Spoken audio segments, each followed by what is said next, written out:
हाँ तो good morning सभी को। क्या हाल चाल है आपके? मस्त है। हाँ तो अपन कौन सा टॉपिक पढ़ रहे थे? राजस्थान की जनजातियां। जनजातियों के अंदर सबसे पहले कौन सा पढ़ी थी? मीणा। तो मुझे मीणा के बारे में एक बार रिवीजन करा दो फटाफट। 2 मिनट के अंदर अपन क्विक रिवीजन कर लेते फिर आगे बढ़ेंगे। मुझे बताओ जनसंख्या की दृष्टि से सबसे बड़ी जनजाति और सबसे सर्वाधिक शिक्षित जनजाति। मीणा। मीणा की उत्पत्ति भगवान विष्णु के मत्स्य अवतार से मानी जाती है, इसलिए मत्स्य का मतलब मछली हो गया। इसलिए इस जनजाति के अंदर मुझे बताओ मछली का मांस खाना वर्जित है। इसके बाद में मुझे बता दो मीणाओं के अंदर इनके पंचायत के मुखिया को क्या बोला जाता है? पटेल बोला जाता है। इसके बाद में आ जाओ, इनके आराध्य देव कौन से? गौरिया बाबा, जिसको अन्य किस नाम से? गौतमेश्वर के नाम से। इसके बाद में इनके दो वर्ग होते हैं, कौन कौन से? चौकीदार मीणा और जमींदार मीणा। इसके बाद में हमने पढ़ा था इनकी एक रस्म होती है विवाह की, उसका क्या नाम है? मोरनी मारना। कर्नल जेम्स टोड ने इनका मूल निवास स्थान कहाँ बताया? कालिको पर्वतमाला। कहाँ पे बताया? कालिको पर्वतमाला। कालिको पर्वतमाला किस किस के मध्य? अजमेर से आगरा के मध्य। ये तक की बातें पढ़ी अपने मीणाओं में। इसके बाद में सेकंड नंबर की जनजाति कौन सी पढ़ी अपने? भील। भील जनजाति जनजातियों के अंदर जनसंख्या की दृष्टि से दूसरी सबसे बड़ी जनजाति। आवाज गुड़िया, क्या कर रही है तू? तो मुझे बताओ इसके बाद में दूसरी बताइए, इसके अंदर सबसे प्राचीन जनजाति कौन सी है? भील ही है। भील की उत्पत्ति किस शब्द से? भील या डील से, जिसका अर्थ क्या होता है? तीर कमान। तीर कमान ही होता है ना उसका अर्थ। इसके बाद में मुझे बताओ दो, भीलों के अंदर कर्नल जेम्स टोड ने इन्हें क्या कहा? वनपुत्र कहा था। विलियम रोने ने इनका मूल निवास स्थान कहाँ बताया? मारवाड़ के अंदर। मुझे बताओ तो इनका क्षेत्र कौन कौन सा है? डूंगरपुर, बांसवाड़ा, उदयपुर, सलूम्बर, साफरा, भीलवाड़ा, सिरोही। इसे मीणाओं को बताओ। उदयपुर, सलूम्बर, जयपुर, जयपुर ग्रामीण, दौसा, करौली, सवाई माधोपुर, यही है। इसके बाद में भीलों के अंदर आ जाओ। भीलों के अंदर एक पंथ प्रचलित है, उस पंथ का नाम बताओ। सौंदर्या पंथ। पेय पदार्थ के रूप में कौन से वृक्ष का उपयोग करते हैं? महुआ वृक्ष का उपयोग करते हैं। इसके बाद में भीलों में बता दो मुझे, इसकी मुख्य शब्दावली के अंदर पहला वर्ड पढ़ा था कुया टापरा, किसे कहते हैं? भीले के ग्रोह को टू या टापरा कहते। फला किसे कहते? फला छोटा सा समूह ग्रोह का होता है, उनको क्या कहते हैं? फला। पाल किसे कहते हैं? गांव को पाल का मुखिया पालवी। और मुझे बताओ पंचायत के मुखिया को क्या बोलते हैं? गमेती। क्या बोलते हैं? बराड़ी माता, इनके लोक देवी है। इसके बाद में मुझे बताओ टोटम क्या है? टोटम क्या है इनके? कुल देवता है। इसके बाद में छेड़ा फाड़ना क्या होता है? इनके अंदर तलाक देने की प्रथा को क्या बोला जाता है? छेड़ा फाड़ना। फायरे फायरे क्या होता है? इनका रणकोष को क्या बोलते हैं?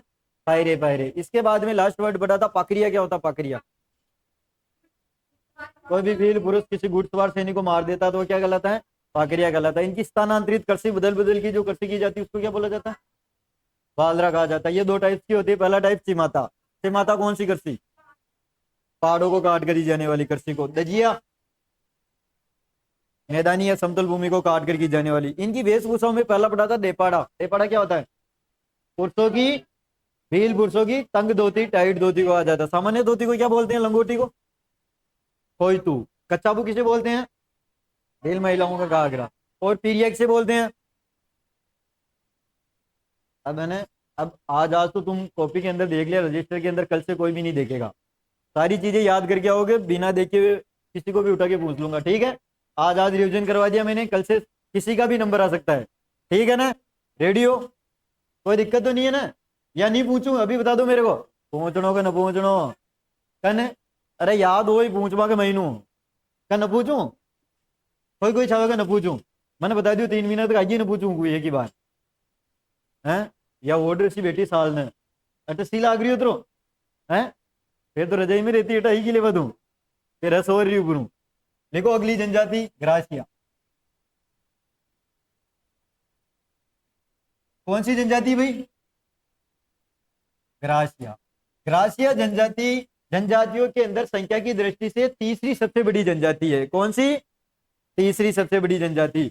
और ग्रासिया जनजाति ग्रास शब्द से, इसके अंदर ग्रास शब्द से बनी हुई है। किससे बनी हुई है? ग्रास शब्द। और ग्रास का अर्थ क्या होता है? टुकड़ा। ये टुकड़ों के अंदर रहते हैं, इसलिए इसने क्या कहा जाता है? ग्रासिया। तो लिखो ग्रासिया सब लिखो, ग्रासिया, आवाज नहीं भाई, ग्रासिया, ग्रास शब्द से बना हुआ है, ग्रास, आवाज नहीं, ग्रास शब्द से बना हुआ है। अरे इस गेट को बंद कर दो रे यार, आवाज ज्यादा आ रही है। ग्रासिया ग्रास शब्द से बना हुआ है जिसका अर्थ टुकड़ा होता है, जिसका अर्थ जिसका अर्थ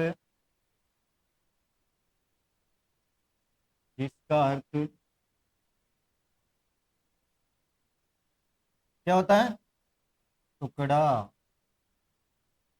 टुकड़ा मतलब ये छोटे छोटे टुकड़ों में रहते हैं। इसके बाद के अंदर ये राजस्थान की जनसंख्या की दृष्टि से कौन सी जनजाति है? तीसरी। यह है राजस्थान की तीसरी, तीसरी, तीसरी आंख में समझ लीजिए, तीसरी सबसे बड़ी जनजाति है।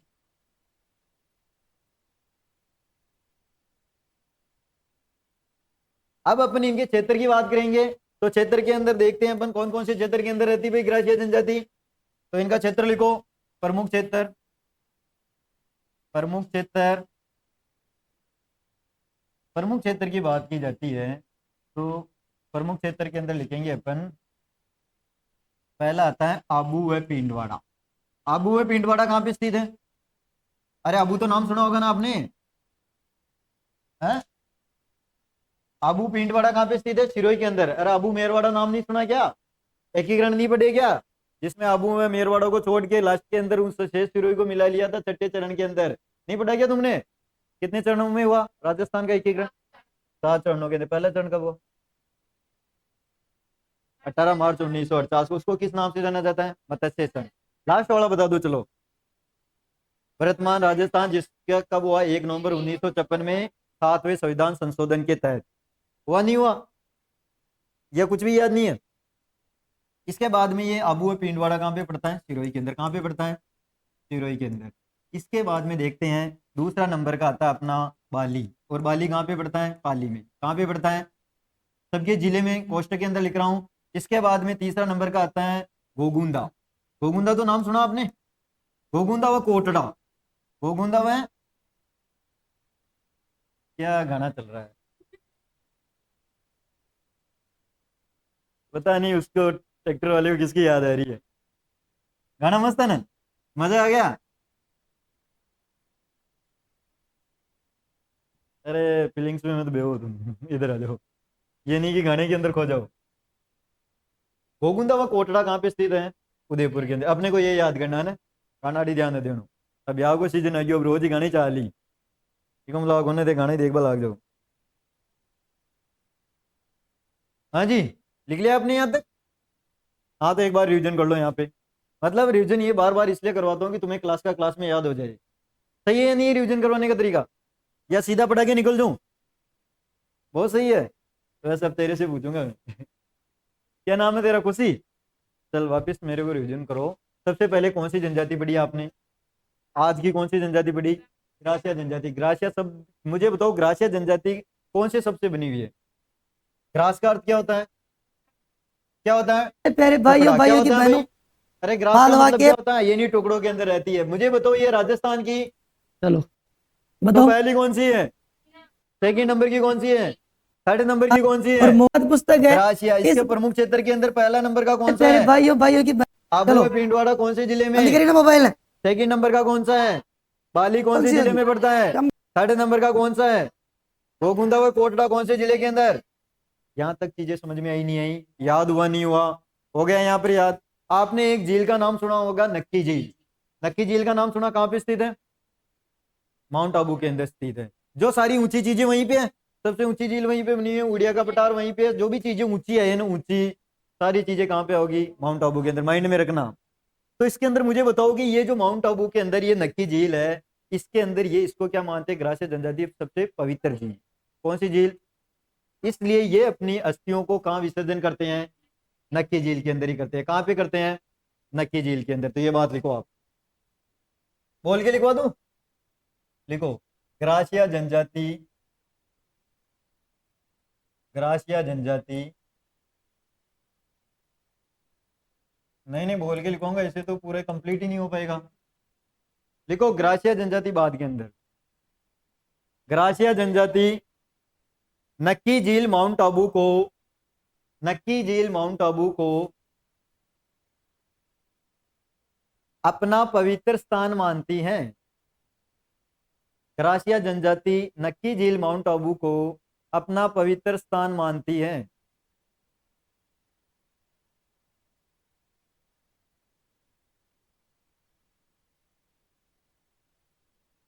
देखो तथा, तथा यहां अस्थियों का, अस्थियों का विसर्जन करती हैं। तथा यहां अस्थियों का विसर्जन करती है कौन सी जनजाति? ग्रासिया।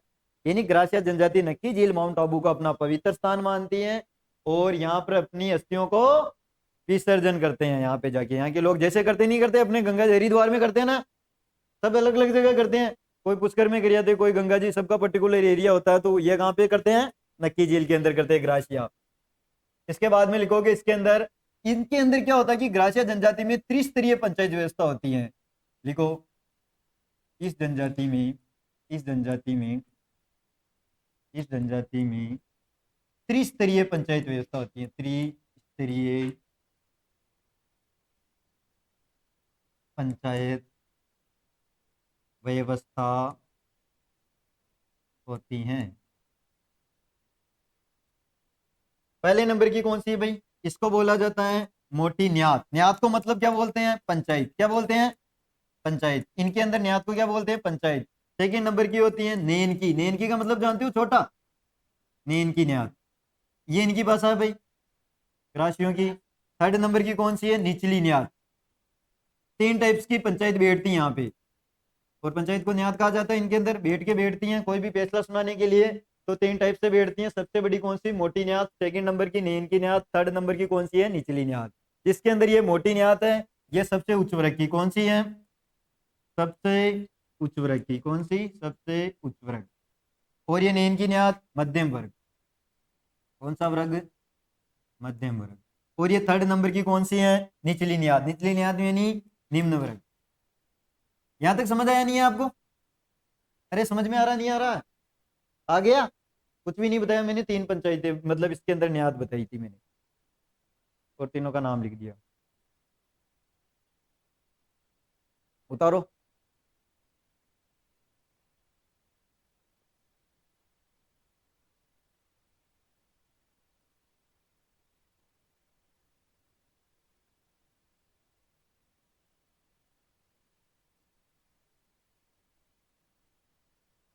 बता लिया आपने? तो मेरे साथ रिवीजन करो सभी। सबसे पहले मुझे बताओ, ग्रासिया जनजाति कौन सी झील के अंदर अपनी अस्थियों का विसर्जन करती हैं, और इनकी पवित्र झील कौन सी झील को मानते हैं? अरे जितनी बार बोलोगे उतनी बार याद होगा। अगर आप बोलने में कंजूसी करोगे, याद आपको ही करना, मेरे को तो याद है सारी चीजें। अगर आप याद नहीं करोगे, मेन चीज होता है पढ़ाना नहीं होता, उसको याद भी करवाना होता है। अगर ऐसे पढ़ाना होता, आपके पास ही किताबें पढ़ी हो, नहीं पढ़ी हुई क्या?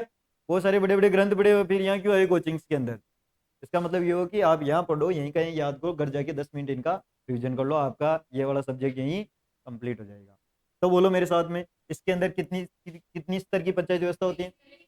सारे बोलोगे कितने स्तर की? सबसे पहले नंबर की को क्या नाम है? मोटी न्यात, मतलब सबसे उच्च वर्ग। सेकंड नंबर का नाम? न्याय की न्यात का मतलब मध्यम वर्ग। थर्ड नंबर की न्यात का मतलब, जिसका मतलब क्या होता है?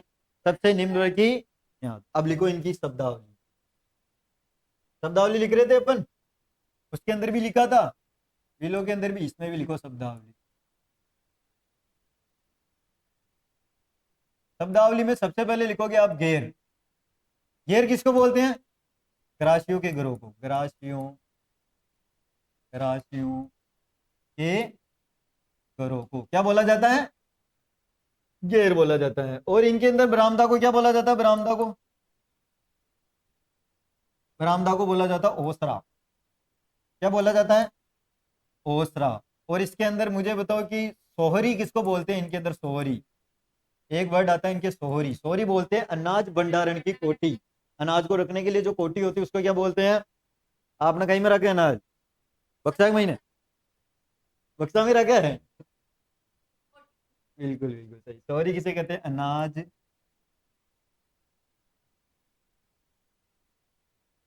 भंडारण की कोठी। अरे समझ में तो आ रहा हूँ तुम्हारे, ऐसे नहीं है कि ऊपर ऊपर से उड़ रहे हो। सॉरी के बाद में लिखो, इनके पंचायत के मुखिया को क्या बोला जाता है? पंचायत के मुखिया को, सबका मुखिया है। मुझे बताओ सबसे पहले, तीनों के दो को बढ़ा दिए मैंने, मीणाओं के मुखिया क्या कहा जाता है? भीलों के मुखिया को क्या कहा जाता है? कमेटी कहा जाता है। इसके पंचायत के मुखिया को क्या बोला जाता है? सहलोत। क्या बोला जाता है? आपको ये वर्ड तो दिमाग में बिठा ही लेना है कि इनकी जितनी भी जनजातियां पढ़ो उनके मुखिया को तो याद ही कर लेना। ये क्वेश्चन तो 100% ही आता ही आता है। देखा होगा आपने जनरली, बहुत बार देखेंगे आप, जहाँ भी प्रीवियस ईयर के पिछले सालों के क्वेश्चन करोगे आपको समझ आ जाएगा। तो क्या नाम है इसका? पंचायत के मुखिया क्या बोला जाता है? सहलोत बोला जाता है। इसके बाद में एक संस्था होती है इनकी, हेलरू। हेलरू क्या होती है भाई? हेलरू इनके अंदर जो पैसों का लेन देन करने के लिए सहकारी संस्था होती है ग्रासियों की, उसको क्या बोला जाता है? हेलरू। तो लिखो, ग्रासियों की,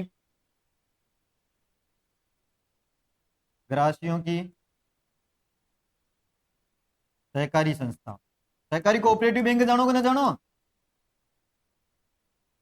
सहकारी संस्था, उसको क्या बोला जाता है? हेलरू। और इनके जो स्मारक बनाते हैं, अरे मरने के बाद स्मारक बनाते हैं ना, तो इन स्मारक को क्या बोलते हैं? हुरे। क्या बोलते हैं?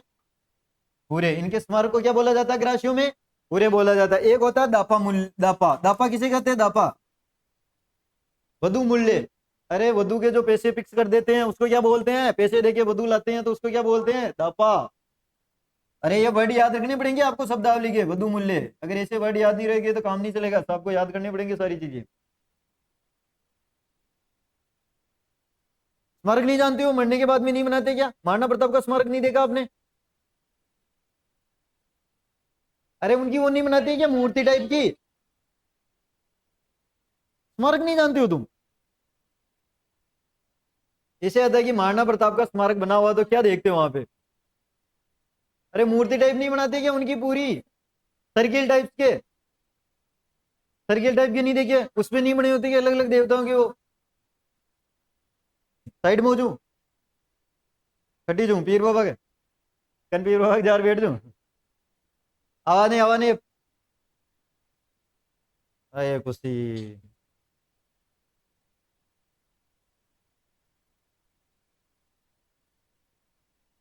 लिख लिया आपने?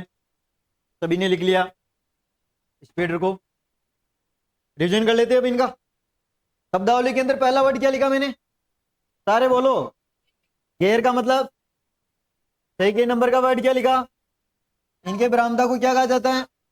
ओसरा। थर्ड नंबर का वर्ड क्या लिखा मैंने? सोरी। सोरी किसे कहा जाता है?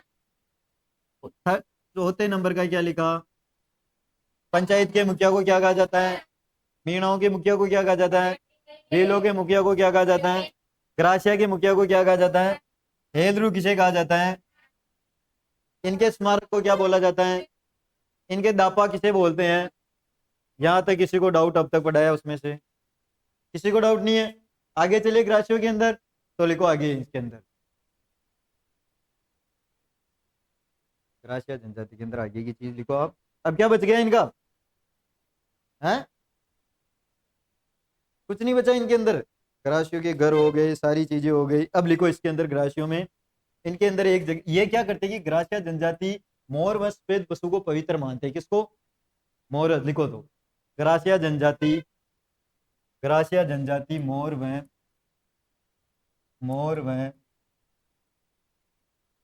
सफेद पशु को पवित्र मानती हैं। सफेद पशु को पवित्र मानती हैं।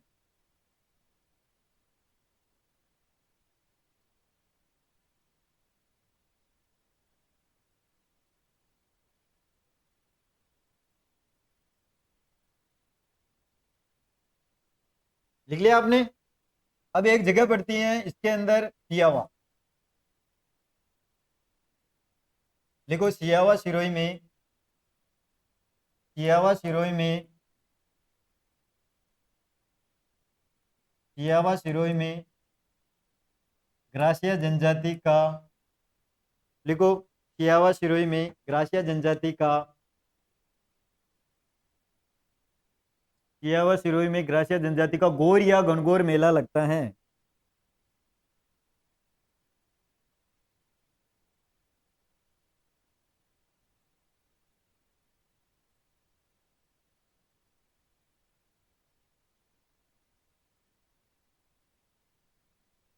लिख लिया क्या? क्या लिखा?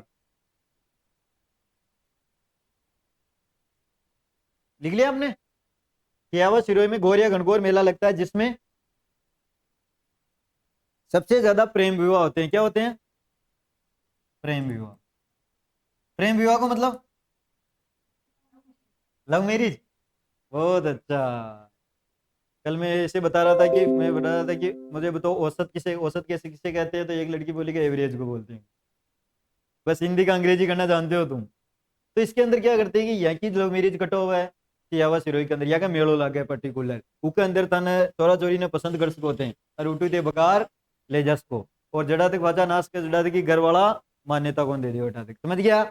अचान को आपने भी होना चाहे ना होना चाहे और कोई भगा लाग जड़ा पे। हाँ, तो सबसे ज्यादा इनके प्रेम विवाह कहाँ पे होते हैं? हैं? सियावा सिरोही के अंदर। और सबसे ज्यादा प्रेम विवाह होते हैं, ये वाली लाइन एग्जाम में आई हुई है। तो आगे लिखो इसके अंदर। अब इनकी विवाह की बात आ गई तो अपन इनके अंदर 6 टाइप्स के विवाह होते हैं। कितने टाइप्स के? तो लिखो विवाह के प्रकार।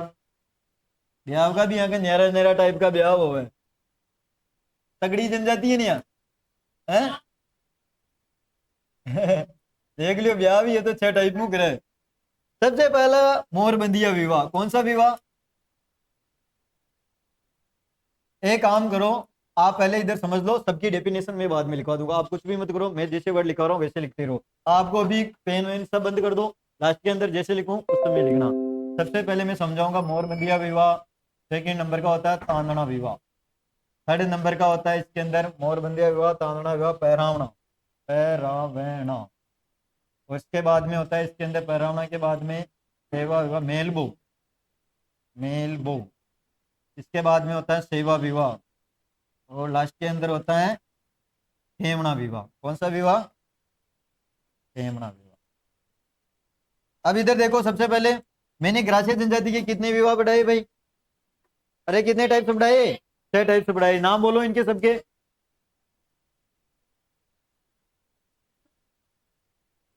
सबसे पहला नंबर का कौन सा पड़ा? मोरबंदिया। सेकंड नंबर का कौन सा पड़ा? तांदना। थर्ड नंबर का कौन सा पड़ा? पैरावना। चौथे नंबर का? Fifth number? Six number? ये किसके विवाह के प्रकार हैं? ग्रासिया जनजाति के। अब पहले नंबर का कौन सा है? मोरबंदिया। मोरबंदिया के अंदर क्या करते हैं कि सामान्य मोड़ बांधकर जो विवाह किया जाता है उसकी श्रेणी के अंदर आता है। अरे आपने ब्याह हो दे मोड़ बांध विवाह करा न करा पा करा का निशानी पड़ने जाओ सीधे ही कन सीधे ही जार तोरण मार देवा है, मोड़ बांधक न बांध है। तो सामान्य मोड़ बांधकर जो विवाह किया जाता है वो किस श्रेणी के अंदर आएगा? मोरबंदिया के अंदर। तांदना विवाह क्या होता है? हैं? तांदना विवाह क्या होता है? इसमें ना तो सगाई होती है ना फेरे होते हैं। इसमें ना तो सगाई होती है ना फेरे होते हैं और पंचों द्वारा तय गई रकम को वर पक्ष वधु पक्ष को चुकाकर वधु को ले आता है। यानी मारवाड़ी की बात करा आपा तो इसके अंदर न तो सगाई होवे न की होवे फेरा होवे, पंच जो राशि फिक्स कर देवे वो वधु की, तो वर पक्ष तो वधु पक्ष ने वह राशि चुका लिया हुआ, वो किस श्रेणी के अंदर आवे? समझ में आयो कि ना आयो तांदना विवाह में? है? अब जो भी समझो समझ लो इनके टाइप्स है। सबसे पहले ये बात समझ में आई नहीं, मैं कहना चाह रहा हूँ जो थर्ड नंबर की चीज है क्या है? पहरावना। पहरावना क्या होता है? कपड़े लत्ते। अरे पहरावनी कहते नहीं कहते शादी के अंदर? तो ये कपड़े देकर जो विवाह करते हैं, कपड़े देकर जो वधु को लाते हैं, ओनली कपड़े देकर, वो किस श्रेणी के अंदर रहेगा? पहरावना विवाह। चौथे नंबर का कौन सा है? मेलबो। मेलबो मतलब वो छोरी उठे जार मिले हो सासरा में, वो किसे विवाह है? हाँ यही होता है कि बिना कुछ दिए हुए ससुराल भेजना, उसे क्या कहा जाता है? मेलबो। यानी बिना कुछ दिए हुए ससुराल भेजना, यानी उन्हें खाई भी न देवर सासरे रखा हुआ चाहे नहीं चाहे नहीं बने भाई पीछा न लगे जो। तुमने सुना होगा आणो गोना मुकलाओ, सुना क्या? उसमें तो खर्चा करना पड़ता है, रसोई वगैरह सारी, कपड़े लत्ते भी देने पड़ते हैं। तो ऐसे अगर उनकी जैसे उनकी स्थिति नहीं हो तो वे क्या करते हैं कि सीधे जाके वधु को वहां छोड़ आते हैं। तो वो किस श्रेणी के अंदर आएगा? मेलबो। मेलियावा जी ने की क्या है? मेलबो। समझ में आ रही हो कि ना आ रही हो? क्या टाइप का समझ में आया कि ना आया? पांचों टाइप को कई नाम है। सेवा विवाह यानी थाने ध्यान हो घर जवाई समझो थे। तो इसके अंदर क्या करता है कि लड़का लड़की के पिता के घर घर जवाई की तरह रहता है और सेवा करे उठ है। फिर अगर वहां का सासरा वाला पसंद आवे तो उन्हें बीत बनावे है, दुजरू की पाची की कर देवे है, छुट्टी कर देवे है। ये नहीं क्या करता है कि जो सेवा करे तो उन्हें क्यों विवाह बोला है? सेवा विवाह। अचानक अगर वो पसंद आए तो फिर दूसरो, फिर बाद में उन्हें रखे, फिर अगर वो पसंद आवे सेवा करवावे भाई बढ़िया सेवा कराए तो उन्हें पढ़ना देवा चोरी। समझ में आएगी ना लाइन? तो सेवा विवाह की हो जो सेवा करे जो। लास्ट के अंदर कौन सा है? हेमना। हाँ, नाता जानते हो? नाता, नाता जानो क्या होता है नाता विवाह? मतलब कोई भी लड़की को अगर उसको दूसरा लड़का पसंद आ जाता है तो पूर्व पति को उस नए पति द्वारा पैसे चुकाकर झगड़ो। हाँ, तो नाता को क्या कहा दादा अपनी भाषा में? झगड़ो, झगड़ो चुकावो। तो उसे कौन सा नाता तो सब जानो थे? नाता बता तो छह टाइप का विवाह खुण के समझ में ना आया। अच्छी तरह समझ में आया कि ना आया? कन याद भी होया कि नोया? कन कहीं नोया उड़ गया? तो हेडिंग लगाओ विवाह के प्रकार में पहला मोरबंदिया विवाह। लगो मोरबंदिया विवाह।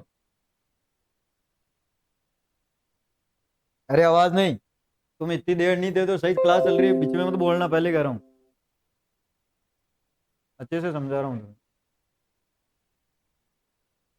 लिख लिया मोरबंदिया विवाह? लिखवा दूं इसके बारे में?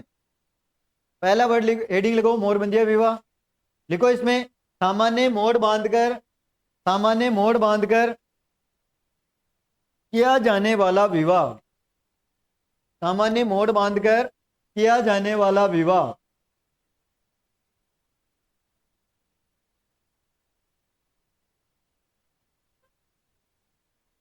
आगे लिखो, सेकंड नंबर का लिखो तांदना विवाह।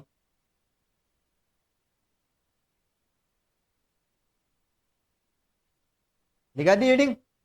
तांदना विवाह में लिखो इसमें, इसमें ना तो सगाई होती है, इसमें ना तो सगाई होती है,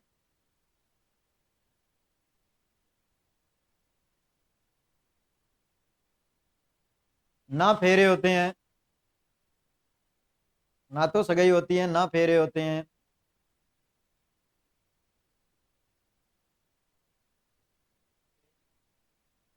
वर पक्ष, वर पक्ष वधु पक्ष को, वर पक्ष वधु पक्ष को, वर पक्ष वधु पक्ष को पंचों द्वारा तय की गई, पंचों द्वारा तय की गई रकम, कोष्टक में राशि लिख लेना, पंचों द्वारा तय की गई रकम राशि को चुकाकर वधु को ले आता है। पंचों द्वारा तय की गई रकम या राशि को चुकाकर वधु को ले आता है। तो किस श्रेणी के अंदर आएगा? तांदना विवाह के अंदर। इसके बाद में तीसरा नंबर की हेडिंग लगाओगे पैरावना।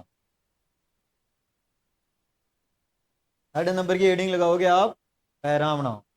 पैरावना के अंदर लिखोगे कुछ भी नहीं, शॉर्ट के अंदर लिख लो कपड़े देकर वधु को लाना, कपड़े देकर वधु को लाना।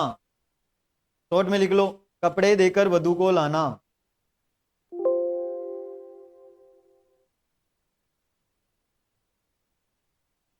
लिख लिया आपने? इसके बाद में कौन सा है? मेलबो। लिखो मेलबो। मेलबो में लिखोगे बिना कुछ दिए, बिना कुछ दिए ससुराल भेजना, बिना कुछ दिए ससुराल भेजना, बिना कुछ दिए ससुराल भेजना।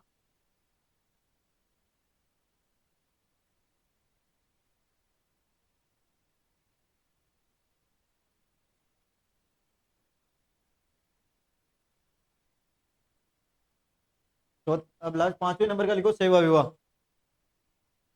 सेवा विवाह लगा दिए डी? लिखो इसमें, इसमें लड़का, इसमें लड़का लड़की के पिता के घर, इसमें लड़का लड़की के पिता के घर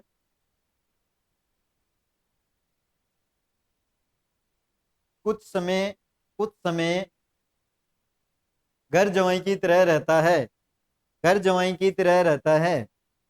इसमें लड़का लड़की के पिता के घर कुछ समय तक घर जवाई की तरह रहता है। वो किस श्रेणी के अंदर आएगा? सेवा विवाह के अंदर। लास्ट नंबर के लगा दो हेडिंग खेमना विवाह। और खेमना विवाह में आगे कुछ भी नहीं, शॉर्ट के अंदर लिख लो नाता प्रथा, नाता विवाह। शॉर्ट के अंदर लिख लो नाता विवाह।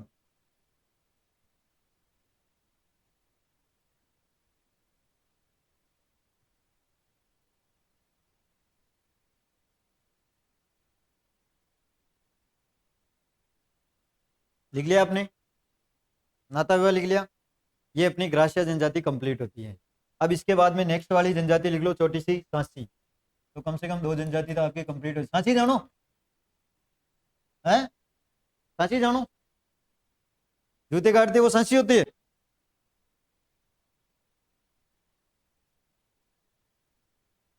लिखो सांचियों के अंदर इनकी उत्पत्ति,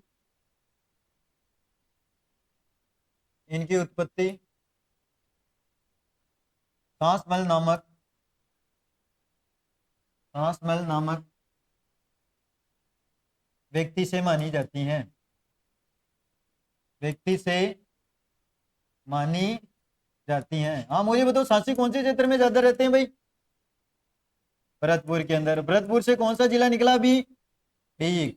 तो भरतपुर, डीग व झुंझुनू, झुंझुनू के अंदर भी रहते हैं भाई। झुंझुनू के अंदर भी कौन से जाति, इनकी 2 उपजातियां हैं, इनकी 2 उपजातियां जो बहुत मोस्टली एग्जाम में बहुत बार पूछा गया है। इनकी 2 उपजातियों के बारे में। पहली का नाम क्या है? बीजा। सेकंड का नाम है माला। सुना आपने? एग्जाम में क्वेश्चन आता है कि बीजा व माला किसकी 2 उपजातियां हैं। ये एग्जाम में बहुत बार पूछा कि बीजा व माला किसकी उपजातियां हैं। तो किसकी उपजातियां हैं? एग्जाम में क्वेश्चन आएगा सांची, कंजर, ग्रासिया, सहरिया। तो क्या लिखोगे आप? गलत तो करके नहीं आओगे पक्का? तो यहां तक लिख लिया आपने? स्पीड खींच दो देखा।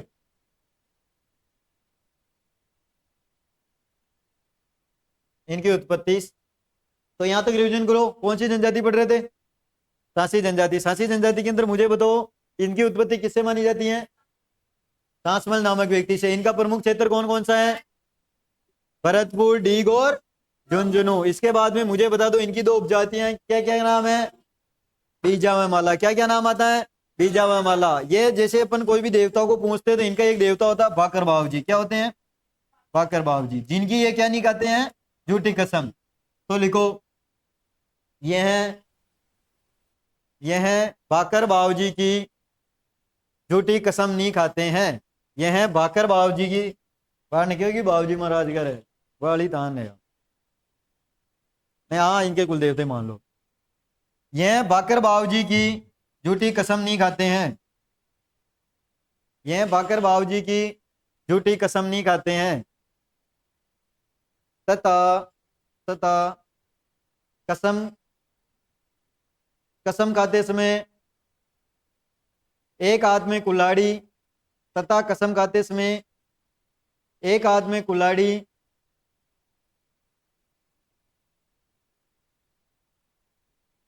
तथा दूसरे हाथ में पीपल का पत्ता रखते हैं।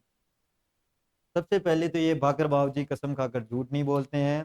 तथा कसम खाते समय एक हाथ में कुल्हाड़ी तथा दूसरे हाथ में पीपल का पत्ता रखते हैं। ये जनजाति, सांची जनजाति सिकोदरी माता की पूजा करते हैं। यह सिकोदरी, यह सिकोदरी एक माता है इनके, सिकोदरी माता की पूजा करते हैं। इस जनजाति के अंदर, इस जनजाति में विधवा विवाह नहीं होते हैं। इस जनजाति में विधवा विवाह नहीं होते हैं। नहीं पर ध्यान देना है। अभी होते हैं विधवा विवाह अपनी तरफ होते हैं क्या?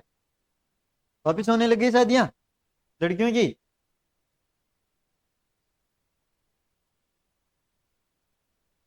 है कोई बात नहीं है, ऐसे करो विधवा विवाह होगा ना हो अपनी साइड में ना तो चल जावे। हाँ वो तो वो ये बेहतर के जोड़ लगा रही हो। मैं क्यों मना कर रही हूँ, होना चाहो ना विधवा विवाह तो। ऐसे मान लो कि कोई भी लड़की की जैसे बचपन के अंदर बहुत जल्दी शादी हो जाए, मतलब बचपन तो क्या मतलब एक उम्र में शादी होने के बाद उसका पति मर जाए तो पूरे जीवन ऐसे थोड़ी निकालेगी वो, गलत चीज है ना, वो तो होना चाहिए विवाह। तो आगे चलो, इनके अंदर एक रस्म होती है, उस रस्म को बोलते हैं कुकड़ी की रस्म। किस क्या रस्म है? क्या होती है भाई कुकड़ी की रस्म? हाँ, लिखो कुकड़ी की रस्म। एग्जाम में क्वेश्चन आता है कि कुकड़ी की रस्म कौन सी जनजाति में होती है। लिखो इस जनजाति में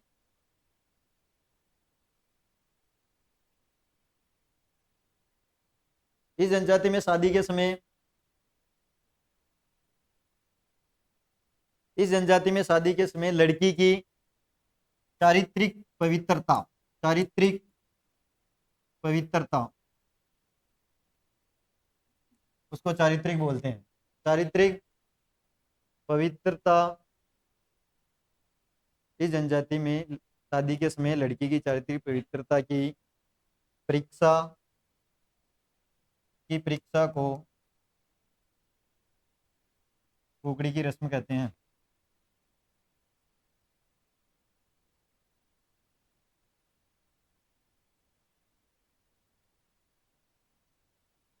हाँ भाई, झांसी जनजाति समझ में ही नहीं है ये आपके। मोस्टली यही लाइनें हैं, बहुत लड़कियां की होती है बस। हाँ, देख लिया आपने? एक बार इनका रिवीजन कर लो फटाफट से। हाँ, सारे अब पेन को रख दो नीचे और कल सारे पढ़ के आओगे। आज मैंने तुमको छूट दे दी, इसका मतलब ये नहीं कि कल मैं कॉपी बंद करवा के एक एक को किसी को भी खड़ा करके पूछ सकता हूँ। तो कॉपियां कर दो बंद और सारे दे दो इधर ध्यान, जो 1 मिनट में तुम्हें याद यहीं कहीं याद हो जाए। आज अपन ने कौन सी जनजाति पढ़ी? ग्रासिया जनजाति कौन से शब्द से बनी हुई है, जिसका अर्थ क्या होता है? मुझे बताओ। ये राजस्थान की, ठीक है। इसके बाद में प्रमुख क्षेत्र में पहला कौन सा है? कौन से जिले में आता है? सेकेंड नंबर का कौन सा है? पाली पाली। थर्ड नंबर का कौन सा है? कोटड़ा उदयपुर कौन से के अंदर है? मतलब कोटड़ा गोगुंदा किसमें है? उदयपुर के अंदर है। ये किस झील को पवित्र मानते हैं? अपनी अस्थियों का विसर्जन कहाँ पे करते हैं? नक्की झील में। इसमें कितनी स्तरीय पंचायत व्यवस्था होती है? पहले नंबर की कौन सी? सेकेंड नंबर की? थर्ड नंबर की? पहले नंबर की? सबसे ऊंचे सेकेंड नंबर, थर्ड नंबर। इसके बाद में मुझे बताओ, इसकी शब्दावली में पहला वर्ड क्या लिखा? घेर किसे कहा जाता है? राशियों के घरों को। सेकेंड नंबर का बरामदा किसको बोलते हैं? ओसरा। इसके बाद में क्या वर्ड लिखवाया? सोहरी किसे बोलते हैं? सारे बोलो एक साथ। इसके बाद में पंचायत के मुखिया को हेलरू किसे कहा जाता है? राशियों की सहकारी संस्था को। स्मारक को क्या बोलते हैं? दापा पदुमूल्य। इसके बाद में आगे आ जाओ, तो इसके अंदर ये किस पशु को और किसको ये पवित्र मानते हैं? मोर व सफेद पशु को क्या मानते हैं? पवित्र मानते हैं। सिरोही के अंदर एक जगह का नाम। दूसरी बात, पाइपलाइन सियावा। परिवहन का क्या प्रयोग नाम किया है? जाता है पेट्रोलियम में। सियावा के अंदर कौन सा मेला लगता है? गौर या घनघोर मेला लगता है, जिसके अंदर सबसे ज्यादा क्या होते हैं? प्रेम विवाह। विवाह की बात करते हैं तो कितने टाइप्स के विवाह? पहले नंबर का कौन सा? सेकेंड नंबर का? थर्ड नंबर का? Fourth number? Fifth number? Six number? खेमना विवाह को अन्य किस नाम से? इसके बाद में कौन सी जनजाति पड़ी? सासी जनजाति की उत्पत्ति किससे? इसके अंदर क्षेत्र की बात की जाए तो कौन कौन से क्षेत्र में? भरतपुर, डीग और झुंझुनू। इसके बाद में मुझे बताओ, इसकी दो उपजातियों में कौन कौन सी है? रीजा व माला कौन कौन सी है? ये किसकी झूठी कसम नहीं खाते हैं? बाकर बाबूजी की। बाकर बाबूजी कसम खाते समय एक हाथ में क्या लेते हैं? कुल्हाड़ी। दूसरे हाथ में क्या लेते हैं? पीपल का पत्ता रखते हैं। इसके बाद में इनके अंदर क्या है कि ये किसकी पूजा करते हैं? तिकोदरी माता की। इसके जनजाति के अंदर विधवा होते हैं नहीं होते हैं? नहीं होते हैं। तो इसके अंदर एक रस्म होती है, उस रस्म को क्या बोलते हैं? यानी शादी के अवसर पर इस जनजाति में लड़की की चारित्रिक पवित्रता की रस्म जो होती है उसको क्या बोला जाता है? कुकड़ी की रस्म। कल पढ़ के आ जाओगे? ओके, आज के लिए बहुत है, ठीक है।